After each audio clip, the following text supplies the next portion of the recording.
Hello everyone, welcome to standard 6. વિદ્યાર્થી મિત્રો, આજે આપણે ગ્રામર એન્ડ કમ્પોઝિશનમાં યુનિટ 4 ધ એડજેક્ટિવ ભણવાના છીએ. ધ એડજેક્ટિવ એટલે કે વિશેષણ. હવે તમે વિદ્યાર્થી મિત્રો ગુજરાતીમાં પણ ભણી ગયા છો વિશેષણ વિશે. કે વિશેષણ એટલે શું? તો કે જે નામના અર્થમાં વધારો કરે અથવા કોઈ ગુણ દર્શાવે તો તેને વિશેષણ કહેવાય છે. ધારો કે કોઈ છોકરી છે, બરાબર છે, તો એ છોકરી છે એ નામ છે, પણ તે ઊંચી છોકરી છે, આપણે એમ કહીએ ટોલ ગર્લ, તો બરાબર, તો ગર્લની આપણે વિશેષતા વધારી. કેવી? તો કે ટોલ ગર્લ. ટોલ એટલે ઊંચી, તો એ ટોલ શબ્દ છે એ શું થયો? એડજેક્ટિવ. એવી જ રીતે કોઈ બુક છે, બરાબર છે, તો બુક છે એ જાડી બુક છે એકદમ, તો એ બુકને આપણે શું કહીએ કે બુક તો છે પણ જાડી છે, તો જાડી શબ્દ છે એ વિશેષણ છે, એટલે કે ફેટ બુક, તો ફેટ થયું એડજેક્ટિવ. તો કે જે નામના અર્થમાં વધારો કરતો શબ્દ થયો એ વિશેષણ થાય, એને કહેવાય એડજેક્ટિવ. બરાબર. તો આપણે અહીંયા જોઈએ કે કોઈ પણ સંજ્ઞાવાચક કે સામાન્ય નામની પહેલાં તેનું ગુણવર્ણન કરતા શબ્દને એડજેક્ટિવ કહેવાય. બરાબર છે. હવે આપણે અહીંયા જોઈએ એડજેક્ટિવની વ્યાખ્યા કે કોઈ પણ નામ કે સંજ્ઞા હોય તેનું ગુણવર્ણન કરતા શબ્દને આપણે એડજેક્ટિવ કહીએ છીએ. જુઓ અહીંયા અ બિગ હાઉસ એટલે કે મોટું ઘર. ઘર છે પણ કેવું છે? મોટું. અ બ્લુ કાઇટ એટલે કે ભૂરો પતંગ.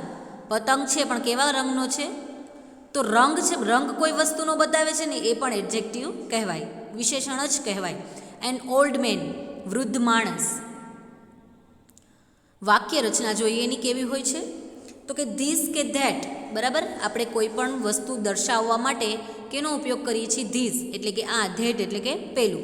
ધીસ અથવા ધેટ પ્લસ ઇઝ, આપણે જે ટુ બીનું રૂપ વાપરીએ એ, અથવા આર્ટિકલ પછી લગાડીએ એ, એન, ધ ગમે એ લગાડીએ પછી એડજેક્ટિવ વિશેષણ આવે, અને પછી આવે નામ.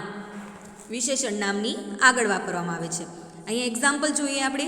This is a big house. આ મોટું ઘર છે. ઘર છે પણ કેવું છે? મોટું. તો અહીંયા બિગ છે એ શું થયું? વિશેષણ. That is a blue kite.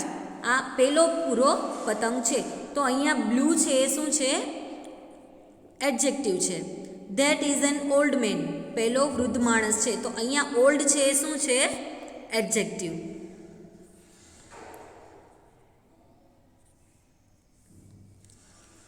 ઉપર આપેલા બધા જ તમે ઉદાહરણ જોયા એમાં વિશેષણ નામની પહેલાં મુકાયા છે, બરાબર છે. અ બિગ હાઉસ, અ blue kite, N old man, બરાબર.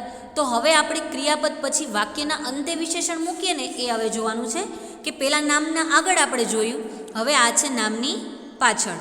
તો જુઓ અહીંયા, ધીઝ હાઉસ ઇઝ બિગ. જો આપણે પહેલાં અગાઉ જે ઉદાહરણ જોયું એમાં શું હતું કે this is a big house, એટલે હાઉસની આગળ બિગ એડજેક્ટિવ મૂકાણું હતું. હવે આમાં જુઓ ધીઝ હાઉસ ઇઝ બિગ, અહીંયા જુઓ વાક્યના અંતે વિશેષણ મૂકવામાં આવ્યું છે. તો આવું પણ બની શકે છે. તો વાક્ય રચના એની થોડી ફરી જાય કે આ ઘર મોટું છે. આ મોટું ઘર છે અને આ ઘર મોટું છે, બરાબર છે. બંનેનો અર્થ તો એ જ થાય, પરંતુ તે વાક્ય રચનાની આવી બે પ્રકારની આવી શકે છે. ધેટ કાઇટ ઇઝ બ્લુ, પેલો પતંગ ભૂરો છે. ધેટ મેન ઇઝ ઓલ્ડ, પેલો માણસ વૃદ્ધ છે. તો આ બધા blue, old, big, small, large, small, short એ બધા શું થઈ જાય? એડજેક્ટિવ, કે જે નામના અર્થમાં વધારો કરતા હોય છે. તો આપણે આ બધા એડજેક્ટિવ જોઈ લઈએ કે કયા કયા એડજેક્ટિવ એમાં આવે છે. જુઓ વાક્ય રચના આપણે જોઈએ કે ધીસ ધેટ પ્લસ નાઉન. આગળ હમણાં જોઈ ને આપણે વાક્ય રચના નવી કે વાક્યના અંતે વિશેષણ આવે એની આવી રીતે કંઈક વાક્ય રચના બને છે કે ધીસ ધેટ પ્લસ નાઉન એટલે કે નામ આગળ આવી જશે, પછી ક્રિયાપદ આવશે અને પછી આવશે વિશેષણ. કેટલાક વિશેષણો અને તેના વિરોધી શબ્દો આપણે જોઈએ કે જે વિરોધી હશે પણ એકબીજાના વિરોધી થતા હશે છતાં એ એક એડજેક્ટિવ જ ગણાય છે. જુઓ અહીં લોંગ એટલે કે લાંબુ, તો એડજેક્ટિવ છે, તો તેનું વિરોધી થશે, ઓપોઝિટ થશે શોર્ટ એટલે કે ટૂંકું. તો લોંગ એન્ડ શોર્ટ બંને શું થયા? એડજેક્ટિવ. એવી જ રીતે ઓલ્ડ એટલે કે જૂનું, તો એનું વિરોધી ન્યૂ એટલે કે નવું. તો આ બધા એડજેક્ટિવ્સ છે. સ્ટ્રોંગ તો સશક્ત એટલે કે મજબૂત, તો એની સામે એનું વિરોધી છે વીક, નબળું. હાઈનું ઊંચું, તો એનું વિરોધી લો એટલે કે નીચું. ટોલનું શોર્ટ, સ્મોલનું બિગ, બ્યુટીફુલ એટલે કે સુંદર, તો અગલી એનું કદરૂપું. એ શું થાય? એનું વિરોધી.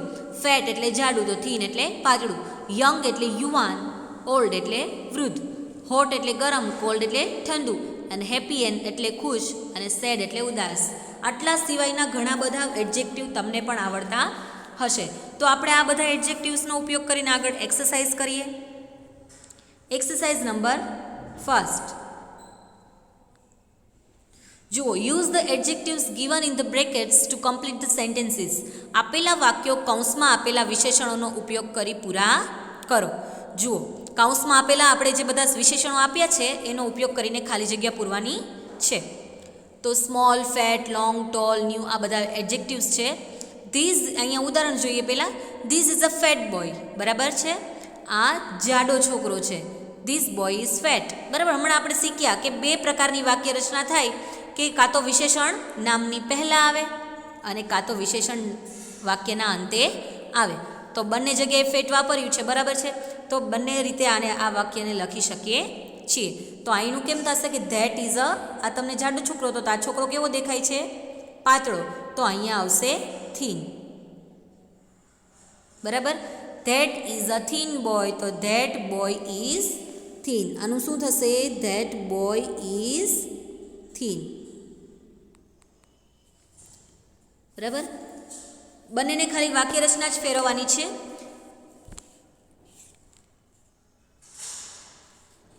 ત્યાર પછી જોઈએ, this is a blank pencil. આ પેન્સિલ કેવી છે? તો તમે કાઉન્સમાંથી જોઈ શકો છો પેન્સિલ કેવી છે. જુઓ જી કાઉન્સમાં. સ્મોલ છે, ફેટ છે, long, tall, new, big, sad, thin. કયું વિશેષણ આવશે? તો કે આ પેન્સિલ બિગ છે, બરાબર, મોટી પેન્સિલ છે. તો ધીસ પેન્સિલ ઇઝ, આનું કેવી રીતે થશે? ધીસ પેન્સિલ ઇઝ બિગ, બરાબર. ધેટ, હવે આ પેન્સિલ તમને કેવી દેખાય છે? તો કે બિગનું વિરોધી થશે small. This is a small pencil, that pencil is small, બરાબર. ત્યાર પછી જોઈએ આગળ.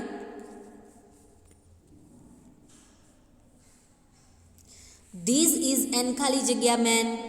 આ માણસ તમને કેવો દેખાય છે? તો કે વૃદ્ધ દેખાય છે ને, તો અહીંયા આવશે old. This is an old man, તો અહીંયા આવશે ધીઝ મેન ઇઝ ઓલ્ડ, બરાબર. હવે that is a blank man, તો અહીંયા શું આવશે? Young. That is a young main.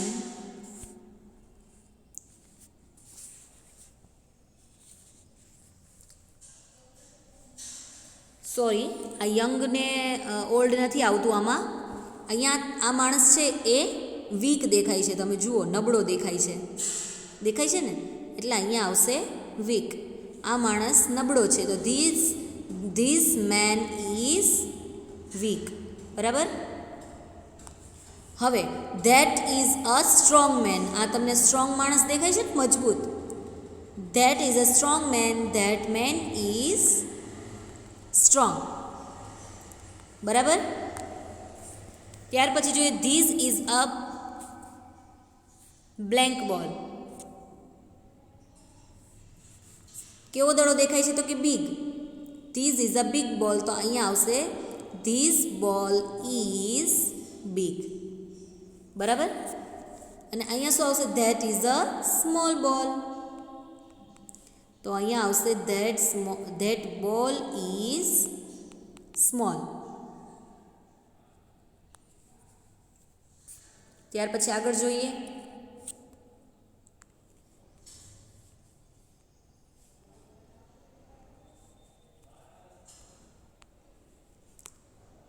આઠમું, this is a blank tree. આ ટ્રી તમને કેવું દેખાય છે? તો એકદમ ઊંચું ઝાડ છે ને, તો આ શું આવશે? This is a tall tree, ઊંચું. તો ધીસ ટ્રી ઇઝ ટોલ. એવી જ રીતે આ ઝાડ તમને કેવું દેખાય છે? તો કે નીચું છે એકદમ, તો શોર્ટ આવશે. That is a short tree. તો અહીંયા આવશે ધેટ ટ્રી ઇઝ શોર્ટ. બરાબર. ત્યાર પછી જોઈએ that is an blank book. અહીંયા this is a blank book. તો આ બુક કેવી દેખાય છે ને આ કેવી દેખાય? જો આ નવી એકદમ દેખાય છે ને આ દેખાય છે એકદમ જૂની. તો અહીંયા આવશે this is a new book. તો ધીસ બુક ઇઝ ન્યૂ. એવી જ રીતે that is an old book. તો ધેટ બુક ઇઝ ઓલ્ડ. બરાબર. હવે ત્યાર પછીનું જોઈએ. 12મું છે કે ધીસ ઇઝ અ, તમને આ યુવાન માણસ દેખાય છે ને, તો આમાં આવશે this is a young man. તો ધીસ મેન ઇઝ યંગ. બરાબર. એવી જ રીતે ત્યાર પછી જોઈએ આપણે પેલો યંગ હતો, તો આ માણસ તમને કેવો દેખાય છે? વૃદ્ધ. તો that is an old main. Old એટલે જૂનું પણ થાય અને ઓલ્ડ એટલે વૃદ્ધ પણ થાય. That man is old. બરાબર. હવે અહીંયા જોઈએ this is a blank boy. હવે જુઓ અહીંયા એના ચહેરા પરથી આ એકદમ હેપી દેખાય છે અને આ સેડ દેખાય છે. બરાબર. તો અહીંયા આવશે this is a happy boy. બરાબર. હેપી આપેલું છે ને તમારે કૌંસમાં હેપી આપેલું છે કે નહીં જોયું તમે? તો કે હા આપેલું છે. બરાબર. તો this is a happy boy. This boy is happy. ખુશ દેખાય છે ને? તો અહીંયા જુઓ આ ખુશ નથી દેખાતો, દુઃખી દેખાય છે. That is a sad boy. તો ધેટ બોય ઇઝ સેડ. બરાબર. ત્યાર પછીની એક્સરસાઇઝ આપણે જોઈએ. જુઓ શું આપેલું છે એક્સરસાઇઝમાં. Filling the blanks with the adjectives given in the brackets. કૌંસમાં આપેલા વિશેષણો વડે આપણે ખાલી જગ્યા પૂરવાની છે. તો અહીંયા જુઓ first, your friend is blank but my friend is fat. બે વાક્યો આપેલા હશે, અંદરો અંદર જ વિરુદ્ધાર્થી બનતા હશે, એટલે તમને ખબર પડી જશે કે શું આવશે. અહીંયા તમારો ફ્રેન્ડ કેવો છે નથી ખબર, પણ મારો ફ્રેન્ડ જાડો છે, તો જાડાનું વિરોધી શું થશે? કેમ કે અહીંયા પણ આવ્યું, પણ એટલે વિરોધાભાસ ઉત્પન્ન થતો હોય. તો તમારો ફ્રેન્ડ પતલો છે, તો શું આવશે? Thin. Your friend is thin but my friend is fat. તમારો ફ્રેન્ડ પાતળો છે પણ મારો ફ્રેન્ડ જાડો છે. The peacock is blank bird but the crow is an blank bird. હવે પીકોક એટલે કે મોર કેવું હોય? તો કે બ્યુટીફુલ બર્ડ આવે ને, એટલે અહીંયા આવશે બ્યુટીફુલ. બરાબર. બટ ધ ક્રો ઇઝ, કાગડો કેવો હોય છે? બ્યુટીફુલનું વિરોધી ugly. Third, mister Modi lives in a blank house but his brother has a small house. Mister Modi છે, એના બ્રધરને સ્મોલ હાઉસ છે, તો એનો વિરોધાભાસ કેવું હશે? વિરોધી શું થશે? Big. Mister Modi lives in a big house but his brother has a small house. સ્મોલનું વિરોધી big. Mohan is tall. Mohan ઊંચો છોકરો છે. ટોલ વિરોધી, અહીંયા ટોલ છે એ એડજેક્ટિવ છે, વિશેષણ. બટ હિઝ ફ્રેન્ડ ઇઝ ટોલનું વિરોધી શું થશે? Short. Look at my blank bicycle. ચાલો, બાઇસિકલ કેવી હશે ને આપણે એને બતાવતા હોય, કેવી હોય બાઇસિકલ ત્યારે આપણે બતાવતા હોય? તો કે નવી લીધી હોય ત્યારે બતાવતા હોય ને, તો ન્યૂ બાઇસિકલ.